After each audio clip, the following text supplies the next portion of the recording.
to make that go away. Canvas. That's what I'm gonna do. Okay, so I just drew really quickly your rectangles kind of at where your prism's laying on an elevation. Where are some of those little cubes at? Thank you. I just drew a kind of side view of the thing like it's standing up, and then it falls down to lay on the ground. So from a top view, it'll look like that to where it's falling down. But I just drew this so I can show you kind of how the motion thing works one more time.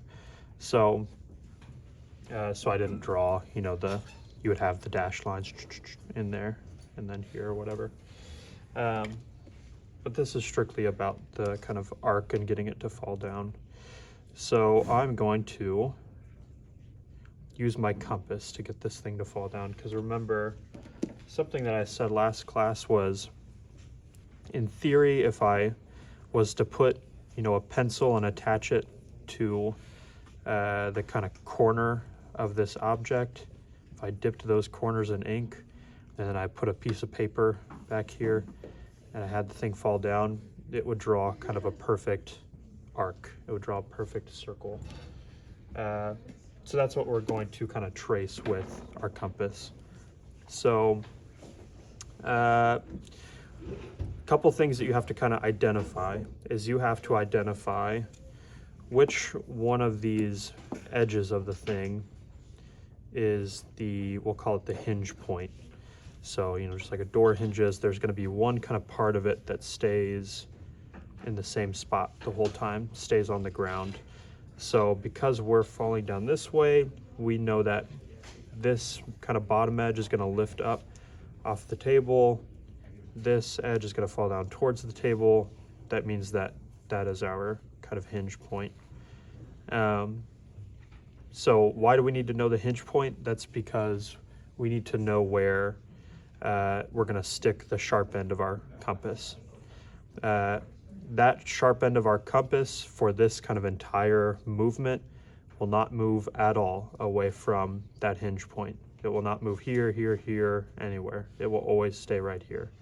So you're going to end up with kind of a nice hole in your paper, because that's where a lot of the kind of action is going to be happening from. So, so once we know where our hinge point is at, we now need to think about kind of where an edge is falling to. So if we think about it, we know that this edge, I'm going to use a different pointer instead of having two pointers.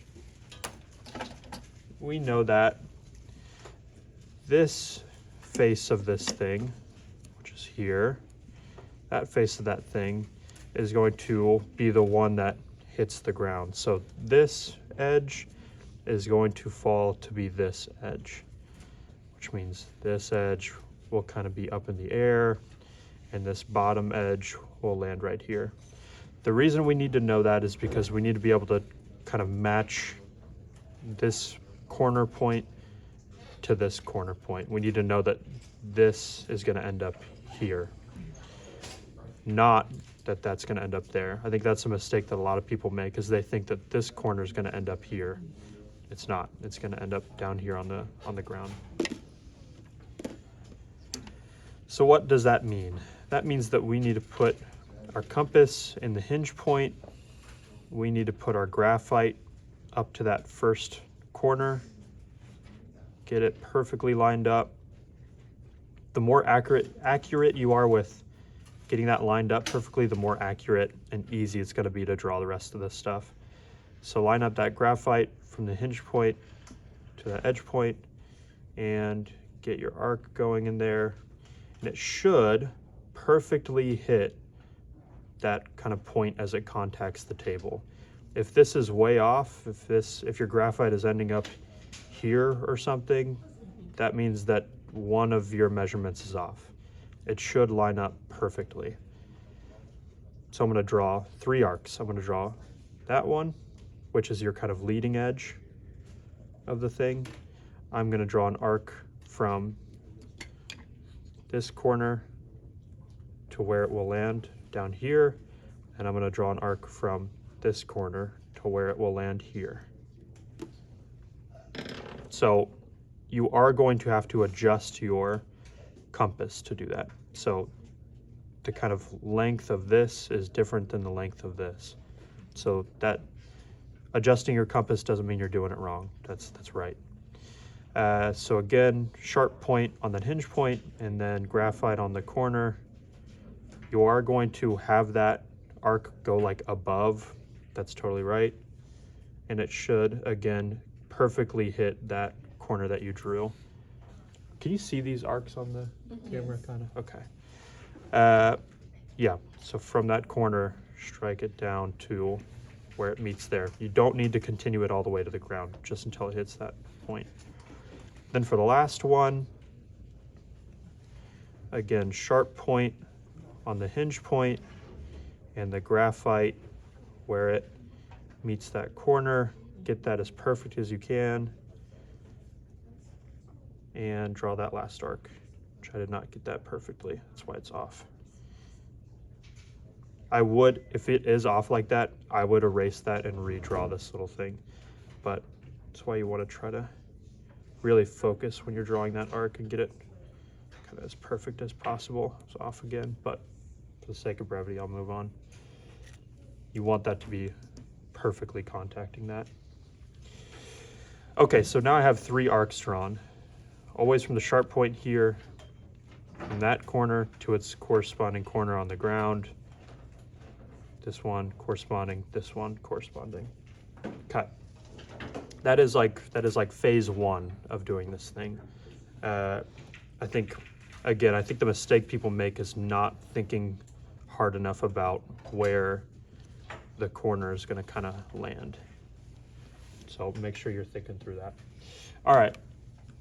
Next part of this thing is using the adjustable triangle. So the adjustable triangle, the beauty of it is that it's adjustable, and we have labeled on here different degrees. So when it's all the way down, it's a 45-degree triangle, kind of classic triangle.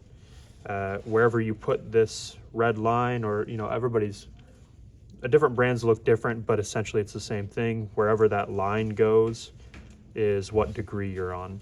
So I am on a 1080 triangle right now. That means that this is a 10-degree angle and this is an 80-degree angle, or a 10-degree angle, depending on where you're calling 0. But it's always going to make a right angle here, which is kind of important, and we'll talk about in a minute. But these are always going to be perpendicular to each other. No matter what degree you turn this to, this is always going to be a right angle up here. And it's true for this and this as well. It's always going to be a right angle because we're resting the thing on a right angle. Okay, so I'm going to turn this thing to 80-10 and be kind of really precise about that. So the way that I like to do this thing is I like to go in and draw all of my kind of leading edges first, just so I kind of can see that motion start to happen. So we're drawing this thing in motion every 10 degrees.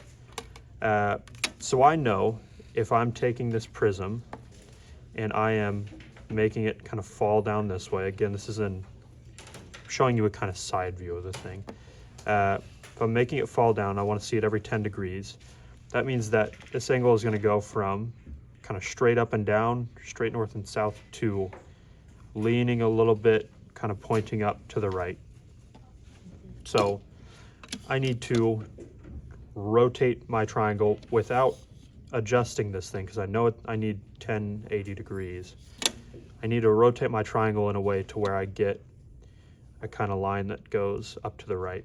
So I'm just going to start rotating my triangle around. Nope, that's not it.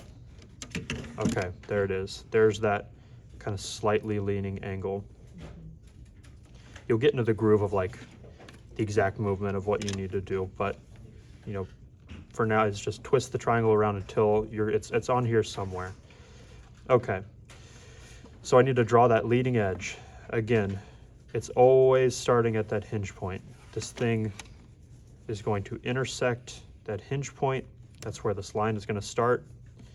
And I'm going to strike a line on that 10-degree angle until it hits that arc that leading edge is making. Again, back to our idea of like the pencil on the thing making the arc. Imagine that arc is that pencil on that paper. We know that that leading edge is always going to freeze frame on that arc somewhere. So there's where it kind of freeze frames on that first arc. So there's 10 degrees. I'll adjust this thing to 20 from that same hinge point to that same arc. 30.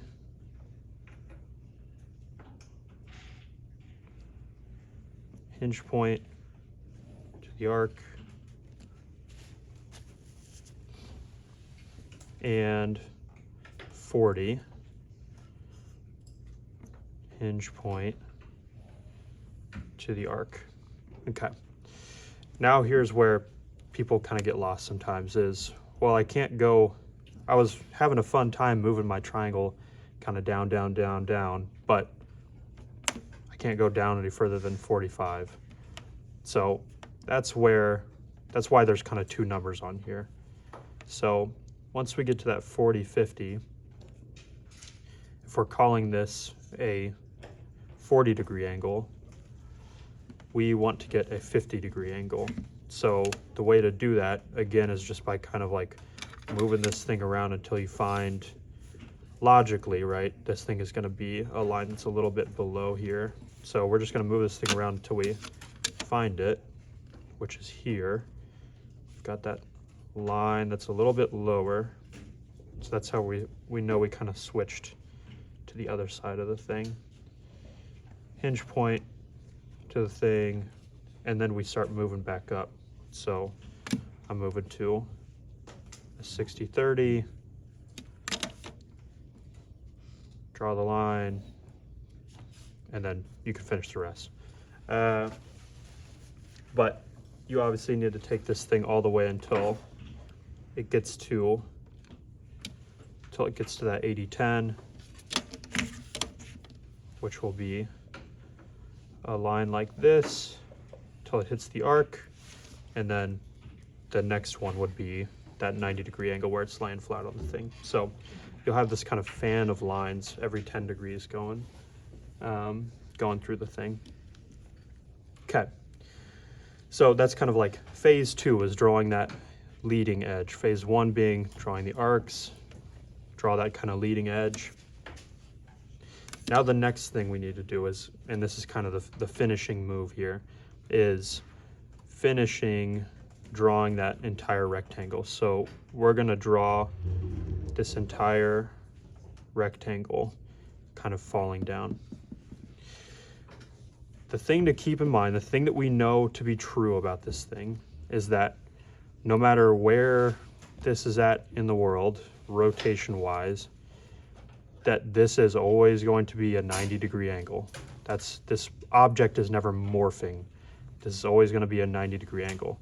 This is always going to be a 90 degree, always 90, always 90. So I say that to say, we know that if we just take this straight line that we drew from this leading edge and find the kind of 90-degree angle to that we're going to start to draw this top edge. We'll start to draw the side. We'll start to draw the bottom. So how do you find the perpendicular? Well, like I mentioned earlier, the beautiful part about the triangle is that it has this 90-degree angle. No matter what angle you're on, you can always find the perpendicular to that thing. That's why triangles are great. So I am on 80-10. And that is what I used to draw that very first leading line that I drew. Now I know that I can just move my triangle kind of over to the side using this 90-degree angle to go from the point that it intersects that arc back to this point that it intersects the arc. So from that intersection backwards till it intersects that arc. Okay, now I just drew this top thing, and it's going to stop at that point that it crosses the arc for the same reason that this thing stops when it crosses the arc, because it's never kind of going beyond that shape that the pencil is drawing. Again, with the 90-degree angle thing, we know that this is always going to be a 90-degree angle. That's never changing, so we don't have to adjust our triangle at all. We'll go from that intersection to the moment that it intersects this arc down here. This one always gets a little hard because it's like that arc is always kind of so close to your vertical line there, but maybe a realistic tip for this thing is just draw this line down kind of as a construction line until you know it kind of moves past the thing. And you can finish this by, from that hinge point, again, did not adjust my triangle at all, from that hinge point, perpendicular until it crosses that line coming down. So now I've got, here's that rectangle. That is this original rectangle kind of tilted 10 degrees. That's phase 3 of this thing, and that's the whole thing. So from here, I would move my triangle to 2070. Again, I'll do this one more time. The part that leading edge intersects the arc, making a 90-degree angle till it hits the next arc. Not adjusting my triangle at all, still 2070. Pull that thing down from the arc, from here, till it crosses this arc down here. And then last thing, hinge point, till it hits that arc. There's my second rectangle. Then I go to 3060, do the same thing again, up here, 90 degrees, 90 degrees down, 90 degrees back. So really it's about three phases. Drawing the arcs, making sure you're going from the right one to the right one, thinking through that. Drawing with your adjustable triangle, the leading edge of the thing, all these rays. And then the last move is the kind of perpendicular line from that leading edge you found back to that other arc, back down to the other arc, back to the hinge point to finish the rectangle. So I drew these kind of with weird line weights just so they show up on the camera, but it states in the project statement that this, the prism at rest, meaning the prism when it's sitting flat and its flat states, those will be primary lines, and then the prisms as they kind of rotate will be, it says secondary lines, but really I think they should be more construction lines. They're pretty light line weights. So I guess I'm saying don't pay attention to the line weights that I used here. It should be, these should be much darker than the rest of these kind of rotating prisms, but really that's it. That's the whole system. And this works for both seeing the large rectangle and going from like a square to the next square. So if you had it like this, rotating this way, it's still the same principle from corner to corner, corner to corner, corner to corner, and then striking the arcs. Obviously it'll just be a square that's rotating instead of the longer prism, but it's the same idea. Okay, questions? Other questions about this? Did this help as a refresher one more time? Okay. I recorded this